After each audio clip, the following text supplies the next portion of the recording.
tables, because they didn't have bars and shit back then to meet people. That's exactly what fucking happened. Assuming she existed. And it's the greatest thing of all. Hey, honey, listen. I'm pregnant. You know, I know that you. Ooh, I know you that you can't really perform well, and we haven't fucked in a while. But yeah, I'm pregnant. So I think it was God, to be honest with you. And this fucktard believed that shit. Oh, well, okay. God fucked you. Good. See, that just proves that God's guilty of fucking rape. Because he says it's okay in the Bible for everybody else to do it to women. And he can't say it's okay for everybody else to do it unless he fucked Mary too. I think that's perhaps the most famous mistranslation of the Bible. The word virgin here comes from a mistranslated Greek word of virgin. Now look this up. And the Hebrew version uses the word alma, which means young woman, which may or may not refer to a virgin. Of course, the context of the original Hebrew Isaiah does not refer to a virgin at all, as scholars the world over agree to this, but it only refers to a young woman. Later, the author of Matthew 1:22 and 23 quoted from the mistranslated Isaiah version, and just the error turned into a worldwide belief. A little bit of trivia in case you're playing that shit in a bar. Today, a few of the modern Bibles, such as the Revised Standard Version, have corrected this mistranslation and have replaced the word virgin with young woman. Now, I'll be honest with you, I have not read a single one of that shit. That must be like real fucking recent. Apparently, either God made errors in the Bible, which he does, he makes a ton of them in the Bible, or the Bible doesn't come from God, but rather than fallible fucking men. There you go. Also exclaims in the Bible of a virgin's worth. How much is a virgin worth?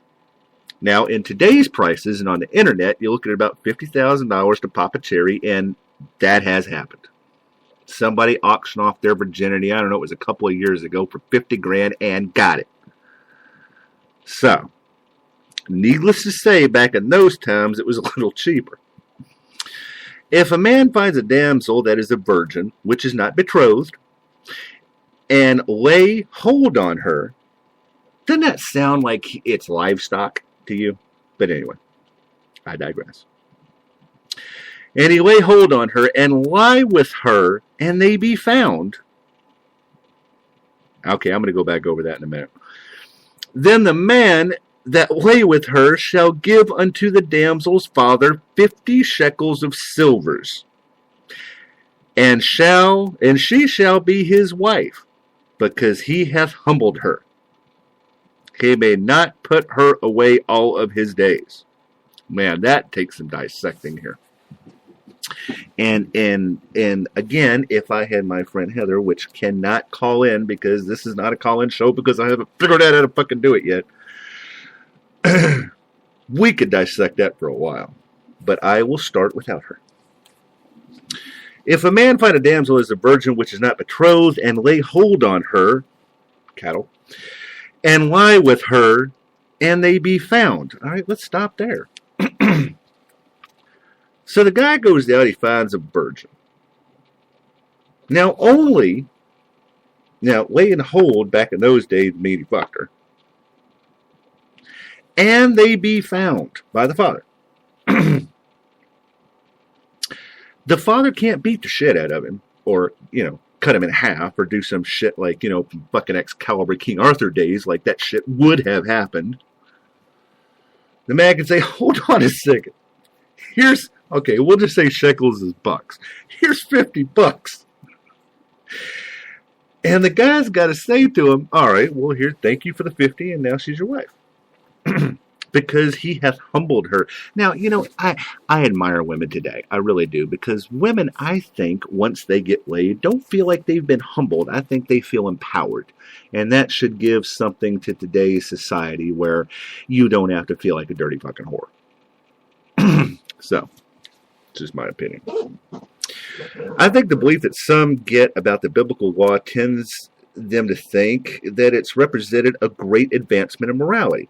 However, if we took this law in the social and economic context, it becomes evident that it did not come from any moral ground, but rather to protect men's property rights of their wives and daughters. That's it. This law says that since an unmarried girl, a non-virgin, no longer serves as an economically valuable asset, because that's exactly what it's saying. I mean, let me give you 50 silvers because this is what this woman's worth, and I don't want you to lose any money on her. I mean, she's probably milking cows and shit back then. So, that's commodity, I guess. Her father must receive compensation. As for the legal requirement of the man that caused the economic problem, his marriage in that society gave him a practically unlimited power over their wives. Such forced marriage can only serve, or can hardly serve, rather, as a concern for the poor girl's welfare. Amazing. Says it right there. Hey, listen, dude, if you sneak into somebody's fucking barn, and the virgin happens to be sitting there milking a cow, and you take her by whatever means fucking necessary, and daddy walks in and sees you fucking her in the hay and shit like that, then you can then stand up, give him 50 shekels, bucks, and you can have her. Because he's losing money by this somehow.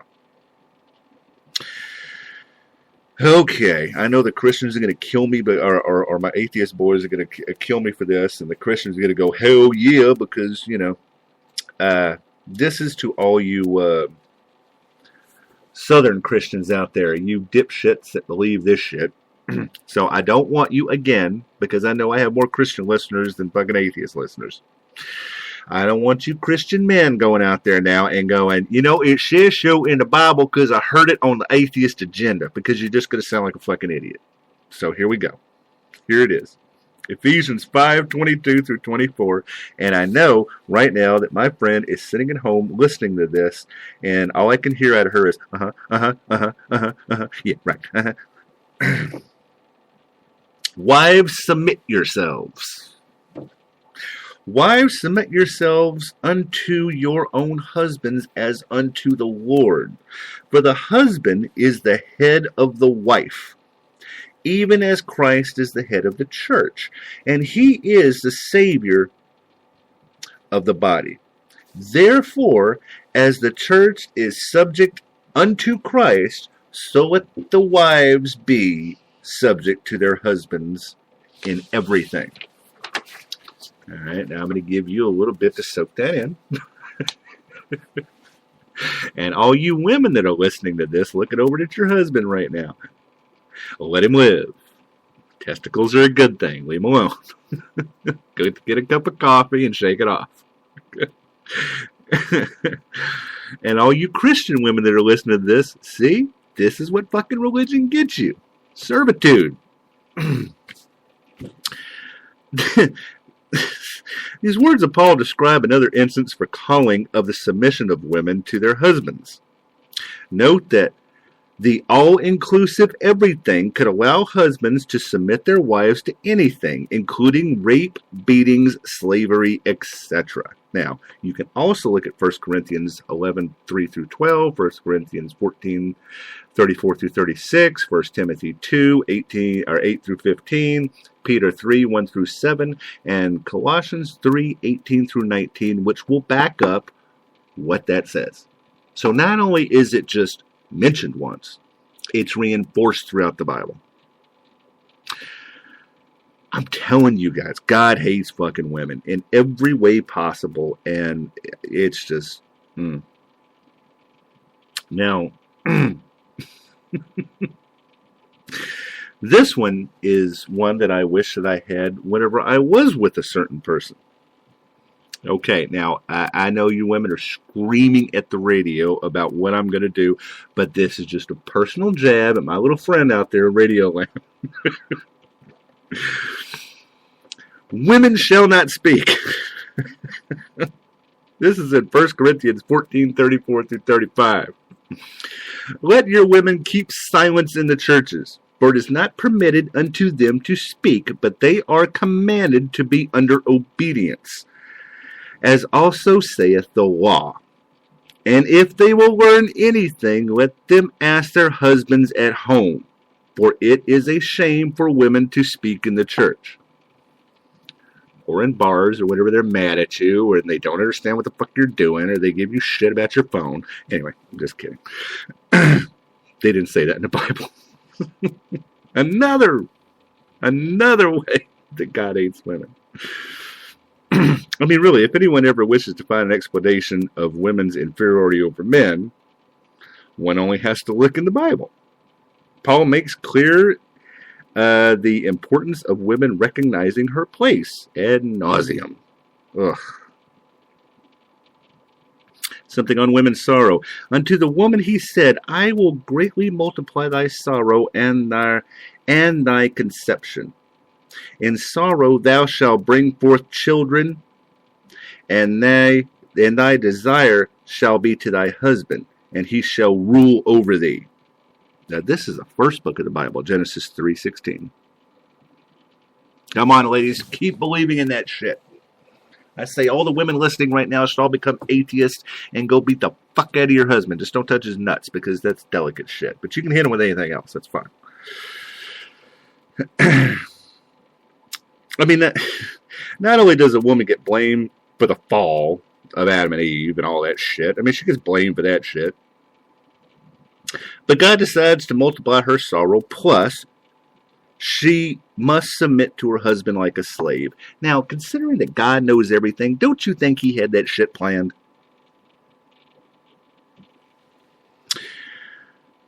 Religionists have used this verse as justification and reason for the pain and punishment, sin of childbirth, and the sin of mankind. And to this day, many Christians, Jews, and Islamics place women lower than men in the ranking of godly order.